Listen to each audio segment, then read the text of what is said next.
Now this is a shot cinema. First one that I've got here is from an absolute classic, Wong Kar-wai's In the Mood for Love. And just look at this, like this is just amazing. I suppose what I can do is take a look at these images and see what comes to mind. So I don't necessarily have any system of analysis when I'm looking at cinematography. Like I feel like you just kind of know. You know when it works and you know when it doesn't. And a lot of that gets judged, I think, on contrast. I guess sort of the pools of light, right? So you have a pool of light there, you have lots of light on his face and his shoulders, and then you have a lot of contrast. You have a lot of shadow on this side of his face, and you have this entire corner. Well, obviously black doesn't work there.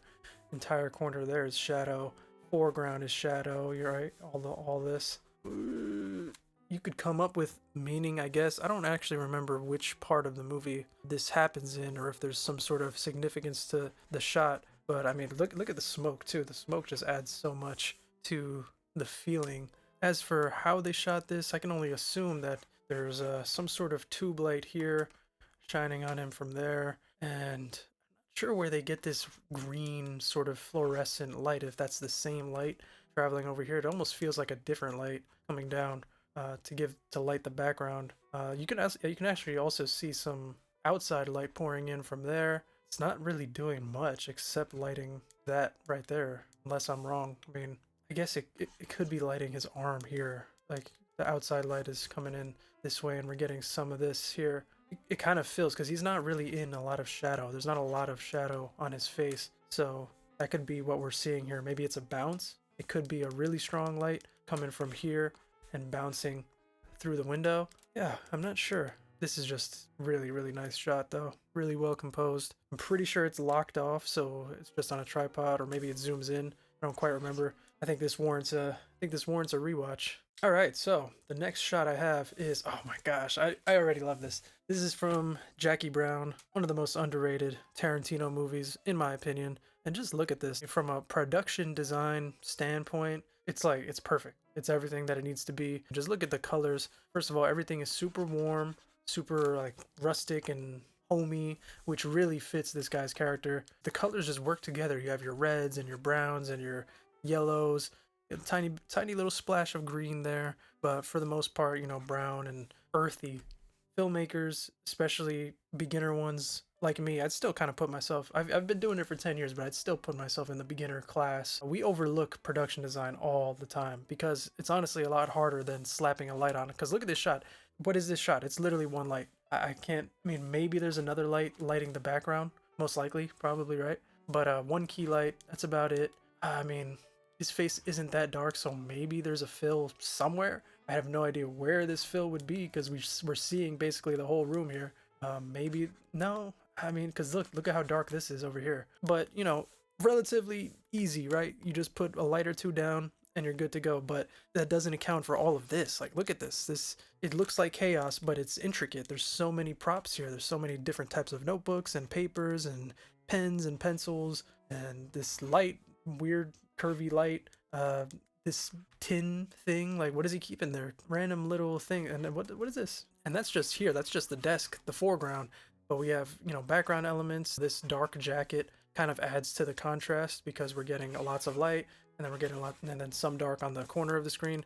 Our focus is very much placed here in this area. I'm sorry, I'm making a mess with the brush, but it's placed there specifically using not only the light but the production design as well. And it's just, yeah, just really well composed. Also, side note, I love this chair. This chair is crazy. All right, the next shot is a little bit of a different one. Now, I honestly just grabbed a bunch of random shots from my folders. I have so many in the folders, I just grabbed a bunch.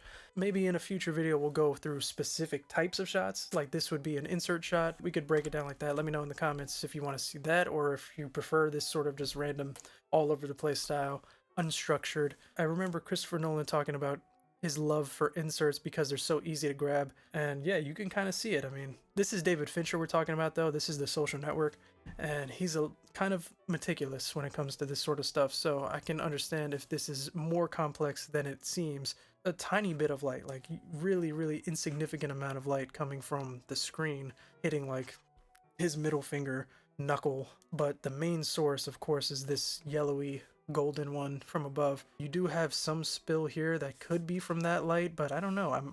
I would wager that the space, the room, is already lit.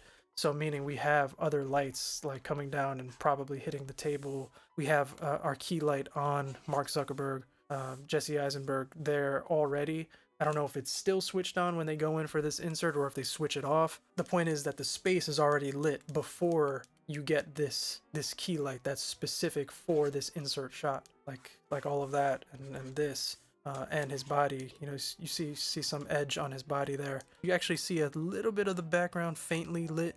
So that's what I'm saying. You see the space is lit before they get to this key light. I think actually I've been pointing at it the wrong way. I think the angle is more this way, just based off of this glare coming from the light. You wouldn't get that glare if it was coming from this way. So the light is most definitely coming from this way, casting the shadow along that parallel. And yep, that even explains the light here. Low budget filmmaking, indie filmmaking, I think you could get away with the one light, but if you're in a really dark room and the space isn't lit, then you're going to want to try that. You know, the basic rule of thumb is light spaces, not faces. The surroundings need to be at a certain level that you're comfortable with before you hit this. Otherwise, everything is just black except the hands and the keyboard, which if that's what you're going for, that's what you're going for. But we have another one from The Social Network. For the sake of the video, I think you could just think of it as the same scene, really. The light is coming from behind him and the other side of the camera, right where the camera on this side,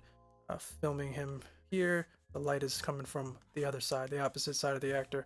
Almost certainly we have some bounce or fill that's filling up this side of his face. You see it's not completely in darkness. You know, what's interesting though is that the jacket is giving us almost complete pitch black here. So where is this bounce? How is his side of his face actually being lit right now is what I would ask. Yeah. Beats me. Maybe assume that there's some sort of bounce with a black wrap, like a blocker, so it's not spilling this way, but it's bouncing this way, right? Or it could just actually be a light on a low brightness doing the same thing. Really masterful work is being done here to block out the spill from not only the front foreground but also from the background, because look at how dark this is over here. The tiniest bit of light you can see, look at the edges here. You see a tiny bit of edge coming from the computer screen, tiny bit of edge coming through here. I don't know if that is an additional light, right, doing this hair light. I think it could just be that light.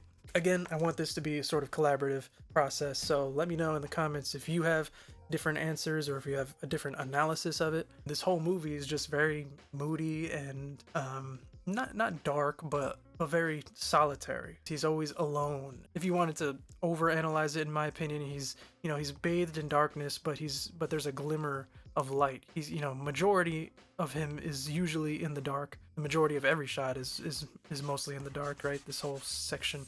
But there's always a glimmer of light. There's a glimmer of hope. There's a bright a bright future, for a lack of a better analysis. There's a bright future ahead of him. All right, so two more. This is one of the best movies, honestly. This is Paul Thomas Anderson's The Master, and just look at this shot. This is so sick. I just love what they're doing with the color temperature right here. Like, look, you have completely black, pitch black, right? Then you have a little bit of warm color tone. Then you have cool color on Philip Seymour Hoffman, and you have more cool color mixed with shadow, right? Tons of shadow up here, and then you have more warm color over here, and then you're back to weird mixture of cool and warm. Like, how do you even do this? The answer is probably a lot more obvious than we would think. Just imagine the room lights are completely off, right? There's no lights in here. It's a pitch black room. Then you have one really powerful spotlight directed at him, right? And that's making this silhouette on the wall, right? And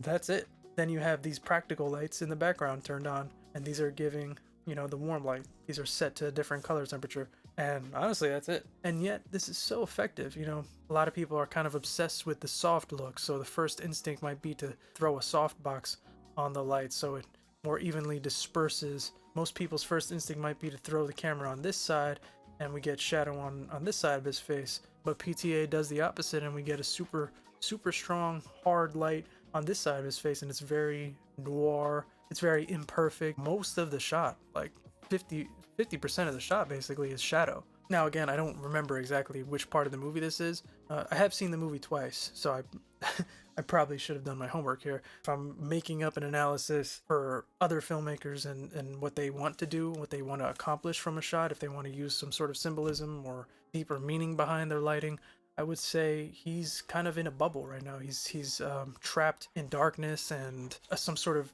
situation where feeling the pressure or clouded by dark thoughts or something like that. The color temperature being mixed like this, what does that suggest about the character's psychology internally? You know, they're mixed up. There's literally two of him, right? There's the main one and then there's the shadow one. What does that suggest about his internal strife or his struggle? You know, maybe he's battling two different trains of thoughts, you know, whether to deal with this young protege in one way or another way.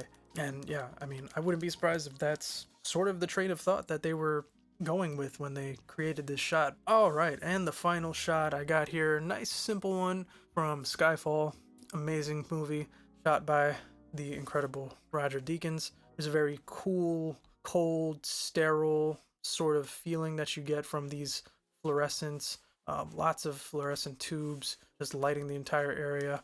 There is some contrast though, right? We got some darkness up here, here. You could see how the darkness sort of tapers and fades away as we get closer to the center, which, you know, is a smart way of bringing our attention to the center without using, you know, I don't want to say a cheaper method, but a cheaper method would be a vignette around the edges of the screen to sort of get us to focus in on the center.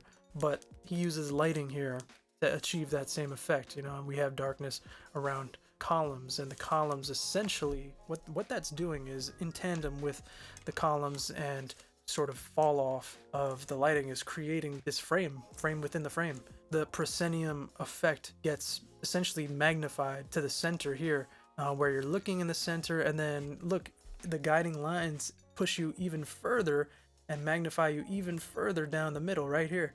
See, so we're getting pushed, and look at this. It's a brilliant sort of symmetry where the guiding lines are just pushing you further deeper into the middle. If you wanted to give some sort of analysis, you could say that you're entering the belly of the beast. I mean, this is literally underground.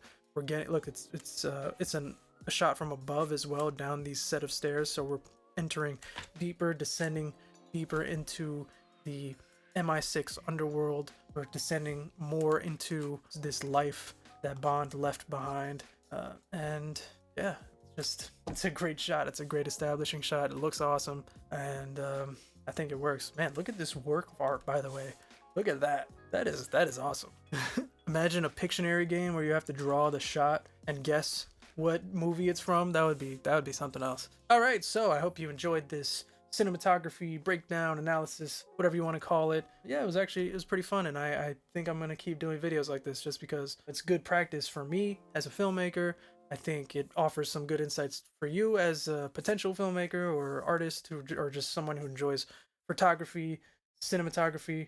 And yeah, I guess I'll leave it at that. Let me know in the comments if you want me to analyze a specific movie or a specific set of shots, or if you want a specific type of shot like I brought up before, whether it be inserts or establishing shots, close-ups, medium close-ups, whatever it is, or if you prefer this more unstructured random shot analysis. So yeah, thank you, and I'll see you on the next one.